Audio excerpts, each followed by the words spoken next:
This could end me. This could end me. This could end me. This could end me.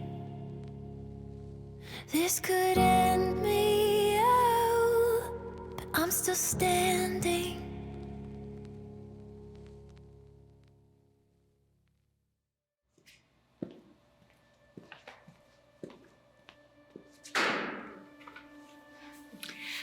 Hi, I'm Dr. Jody Carrington. I am a psychologist and a mom and a wife, and I spend the majority of my career talking about connection and reconnection and how critically important it is, especially when that is disconnected.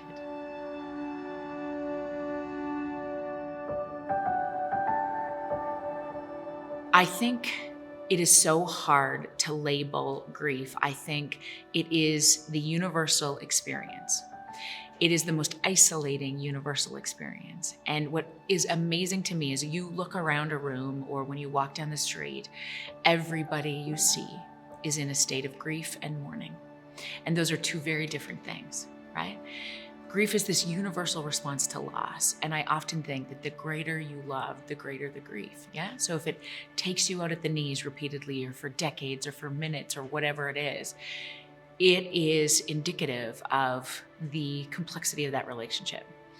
And I think when relationships end suddenly, which is often, even if there was some concern around the physical health, the mental health of somebody you love, I don't think the finality of death you're ever ready for it, particularly when there is the thought that there was a preventable component to it, that there's something that you, me, anybody else could have done.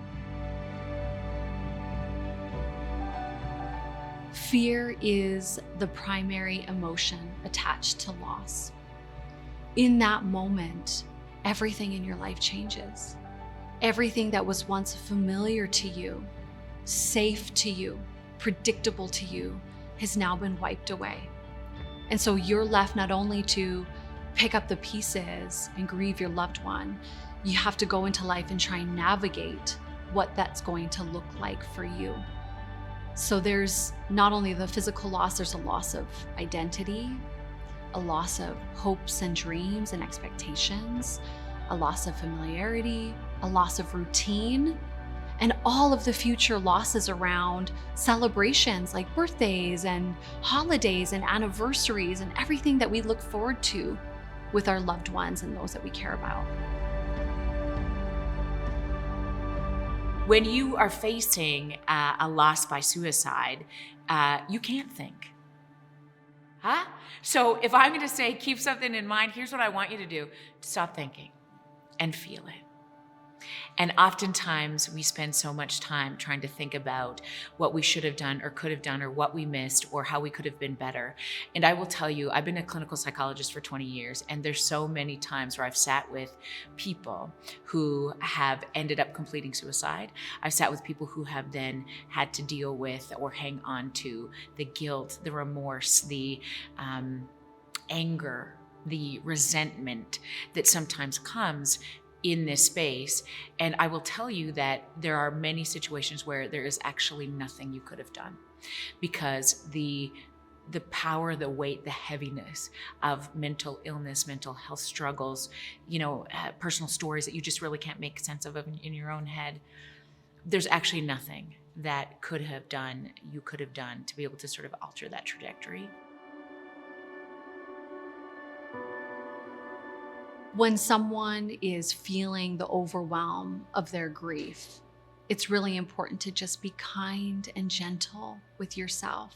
Give yourself permission to feel your feelings. Give yourself permission to set boundaries and really determine what you need to feel comfortable and safe. It's so critically interesting to me that one of our biggest superpowers, even if you're walking alongside somebody who is in the depths of despair, or you are that person, what we need from others is just to hold space. Because there is nothing I could ever say that could navigate the big emotions about your mama. There is nothing I could ever do And it's so true. There's nothing you can do in that moment to alleviate it other than feel it. Yeah. So in the months following a loss, it can often feel really isolating for someone who's grieving a suicide because life tends to go back to normal in many ways. So all of your friends and family go back to work and life continues, and you often feel like your world stops. I know for me, that is precisely how I felt after my dad died. It felt like there was this expectation that now, a certain amount of time has passed and now everything should be normal. But that is not the case for most people. We are still navigating life without our loved one and trying to adapt and adjust to a world without them. I think all of us know what it means to love desperately. And I think that there, again, is nothing that you will ever find that will take away the magnitude of this emotion. But here's the thing that I remember all the time. I don't really know what the answer is, but this is what helps me sometimes to remember, is that it's a Mitch Albom quote, Tuesdays with Morrie, okay? And he said this: death ends a life, not a relationship. So she will always be your mama. You will always be her daughter.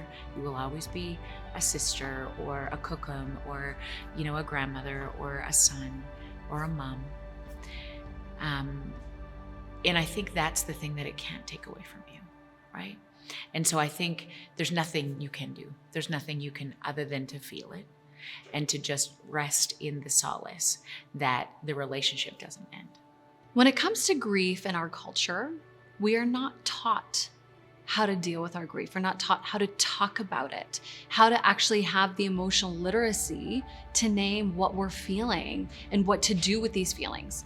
We are taught that in a certain amount of time, everything will be better and that you just have to keep busy and be strong. And so most of us as grievers, including myself, end up falling into these patterns of avoidance and minimizing and isolating from our feelings. So we find that we become very busy in life. So whether that becomes busy with work or extracurricular activities, or maybe starting a new hobby, or just socializing with friends, we end up creating a life of avoidance a lot of times, hoping that that will be the long-term solution. We try to put labels on things like it's 3 to 6 months, or it's this stage first, or it's that stage second. Here's your full permission to know that you can be in it can feel like acute grief 60 years later. Yeah. And it could feel like you're gonna be just fine 2 days later. And that's okay. It doesn't mean you loved any more, any less. It doesn't mean there's anything wrong with you. It means that grief happens on its own time. It is a son of a bitch. And it is, I think, so indicative, again, of just how important that relationship was to you. I think that suicide can be quite traumatic, and I think that for the first while, the trauma is still very prevalent and can kind of mask or cloud over some of your more happier memories and some of the things that you want to think about when you think of your loved one. And so I think that as time has gone on for me, the trauma part has subsided, and just the memories of who she was and her personality and her love and all of those things have been easier for me to think about and focus on just who she was instead of how she died. It's important to remember to live for you. And also, by living for you, you're honoring your loved one.